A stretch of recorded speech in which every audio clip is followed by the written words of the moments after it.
911, do you have an emergency? Today on Rescue 911, daredevil skiers out for fun defy the odds. I knew we had problems. When an avalanche sends a wall of snow sweeping down on them. There was a very good possibility that we weren't going to find anybody alive. Witness a grueling search for survivors.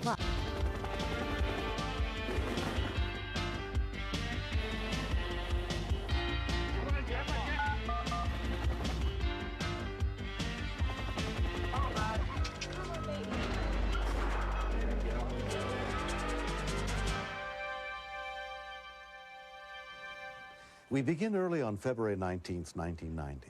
Before leaving for the snowy mountains near East Layton, Utah, 21-year-old Todd Van Buren had told his parents of his plans for the day.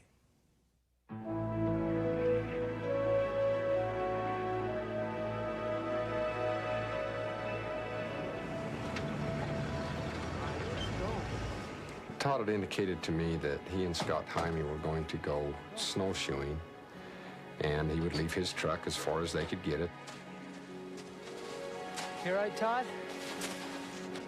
Still here. So I knew where he was going. He said he would be home by dark, if not before. I think this was probably a new challenge for him.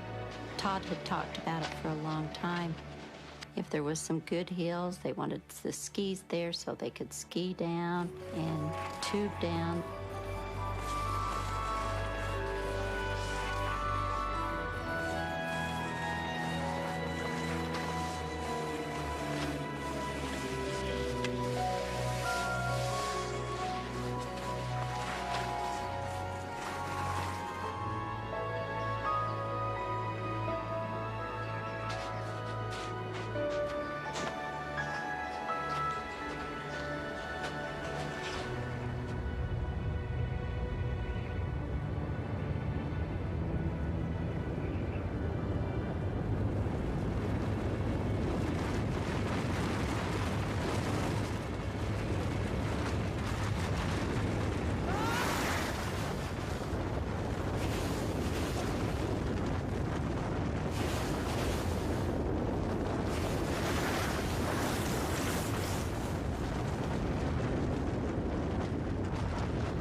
Scott Jaime and Todd Van Buren were hiking 8,000 feet up the side of a mountain in an isolated area when an avalanche sent a wall of snow sweeping down the mountain toward them.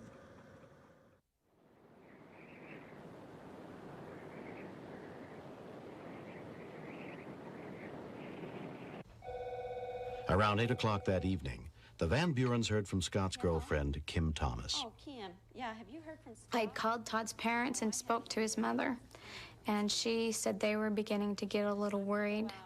I was scared the fact that maybe there was something really wrong. You stay there. And Todd has always been very conscientious about where he was going, when he was going to be home. I just had the feeling that, let's go look. We know where he's at. Let's go see if we can find the truck.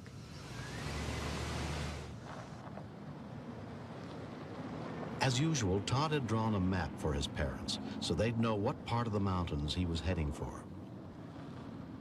When I drove up this road and wound around and my headlights hit Todd's truck, I knew we had problems. Search and rescue teams from Davis County were called to the scene, as well as a life flight helicopter. One of the flight paramedics was K.D. Simpson. Moving people in there by ground would take hours and hours. And then go back the other way. It would be very difficult to actually locate the skiers because of the size of the area. There's a large area to get lost in. Around 10:30, volunteers with the Davis County Search and Rescue ground units began arriving, headed by Bill Jensen. I can distinctly remember that was one of the coldest nights we've ever had. Hey guys, how's it going? We've had several rescues that year, and this one here, with the snow as deep as it was, the cold weather, there was a very good possibility that we weren't going to find anybody alive. We chose a ridge that was directly above where the truck was parked. I think we got some tracks again. Where at? Okay, right there along the line there. we could see what appeared to be a ski trail going right up the ridge of the mountain. Okay, those tracks are I'm just following them right down there with the light. They're going right into those trees. No, are these just footprints? We followed them up the mountain, but you couldn't see where they went down. Scott's girlfriend, Kim Thomas, came to the base camp to wait. The highway patrolman told us there could be a chance that we might not find him that night. I knew if we did not go out and find him that night, that they might not make it. We could see a small slide that went through the tracks. Let's just continue on up here further. Pilot Craig Cowley flew the helicopter as low as he safely could in the dark. We were not having any luck picking up tracks. I continued descending down into the canyon so that hopefully we could pick them up going out the other side.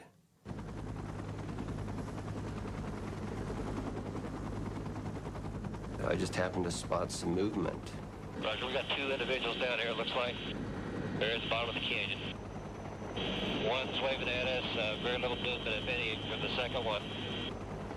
10-4, what kind of landing zone do you It tore me apart as a father. I love my son very much. And if anything would happen to him, it would be like part of my life was gone. We were looking for a landing zone, and there was nothing close, nothing at all. I think we're going to have to go back the other way to find a zone. I don't see anything. I don't either. The hover loading can be a very dangerous situation. If any of us make a mistake, if somebody slips as they're getting out, they could drag us into the mountain, our blades could hit something. It can be a very disastrous consequence.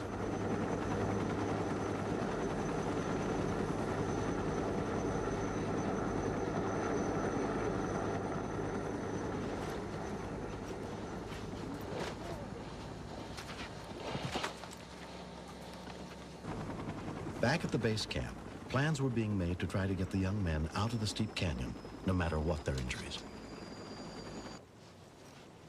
It didn't seem that we were that far away from the two victims in the beginning, but it ended up taking us about 40 minutes to get to them. We immediately started looking at the one that was injured, which is Scott.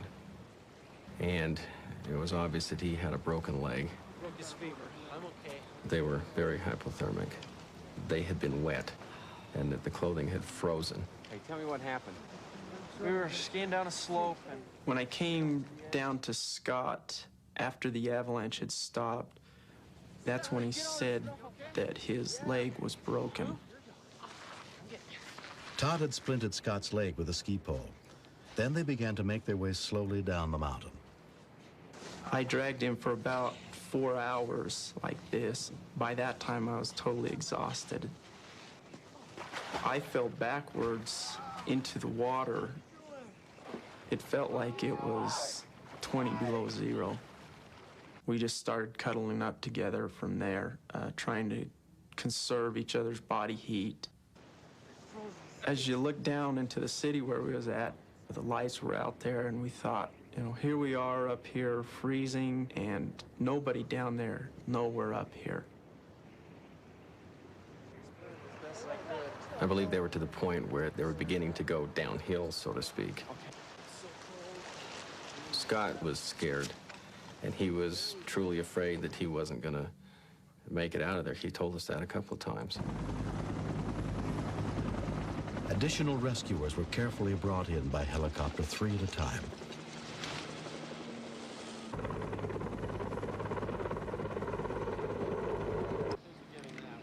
We had some powdered Gatorade, and we began then giving this to Todd and Scott. Okay, we've got warm fluids. After 3 or 4 cups, you could see a difference. Scott had been loaded into a Stokes basket, but the problem was how to get him up out of the canyon to the helicopter. Volunteer Jeff Warsham coordinated the effort. Each step was really critical. The steepness of the terrain and how slick and wet it was, we knew it was going to be a lot of work getting him out of that area. Todd had to try to hike up to the helicopter. After I'd shaken so long, my thighs and my hips were so tired that there were times when I couldn't even lift my own leg. It was like being paralyzed. The rest of the 15 individuals we had up on the side of the hill started working on carrying Scott across the side of the ridge line. My wife and I sat there and watched as that helicopter light departed the canyon and started toward the base camp. I kept thinking, who is on that helicopter? I was frantic. You want to hope that it's your boy that walks off there, and yet you feel guilty if it is. I had really mixed emotions. An individual stepped off the helicopter, and I could see it was Todd. The first thing he said to me was, "Dad, what took you so long?" And I said, "Honey, it's been a long night, and you're fine now."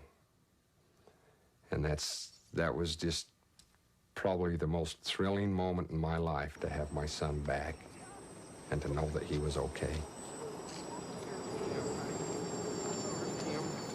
Reality hit when I saw him. I was glad that he was okay, but yet I was hurting inside, not knowing Scott's injuries and that he was still up on that mountain. He'd been there for a long time, very, very cold, so we didn't know what other damage was done. We were very cautious and moved very slowly as we went up the side of the mountain. It took rescue workers 2.5 hours to carry Scott the few hundred yards up the hill to the helicopter loading site.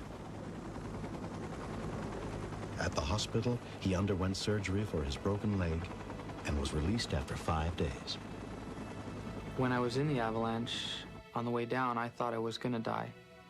And I was telling myself, this can't be it. This just can't be my death. I've just got too much to do. I feel like I'm indebted to the rescue workers and everybody who's helped out. The amount of time they spent getting us out of there, I just feel grateful that they were there.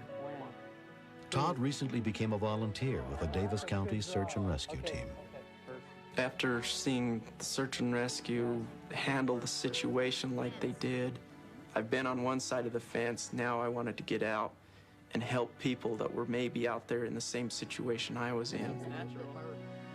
If we did not know the general area where they were at, we could have searched all night and never found them. That's probably, in the order of things, the most important thing they did was to tell someone where they were going. I'm very grateful for what Todd did for Scott. He saved Scott's life. I just don't think I could ever imagine life without Scott. I have a lot of love for Todd. I mean, that might sound corny, but what he has done for me is something that words can't explain.